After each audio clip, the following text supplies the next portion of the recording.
Richard Tice. Thank you, Madam Deputy Speaker. Will the Secretary of State actually, who's obsessed with renewable energy, be honest with the British people?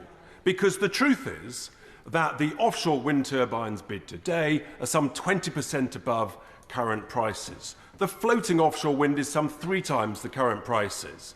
His own department, Madam Deputy Speaker, say that actually this requires subsidies of some £1.5 billion a year. That's before the extra transmission costs, before the constraint payments, before the compensation payments for blighting the countryside of my constituents, and before the cost of backup when the wind doesn't blow and the sun doesn't shine. So why would the Secretary of State be honest and tell the truth that renewable energy is more expensive, not cheaper? Secretary of State.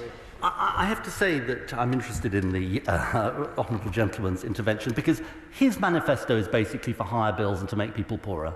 And you don't need to look into the crystal ball. You just need to look at the record, because the truth is that the cost of living crisis, the energy bills crisis, casts a long shadow in this country. And the energy bills crisis was not caused by our dependence on renewables.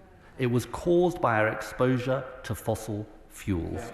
And he just needs to understand this very basic point, which is that whether fossil fuels are produced in this country or internationally, they are sold on the international market. And that's why the British people paid the price and government forked out £94 billion. And the only way to get off the roller coaster of international gas markets and take back control is to become a clean energy superpower. Joni Reid.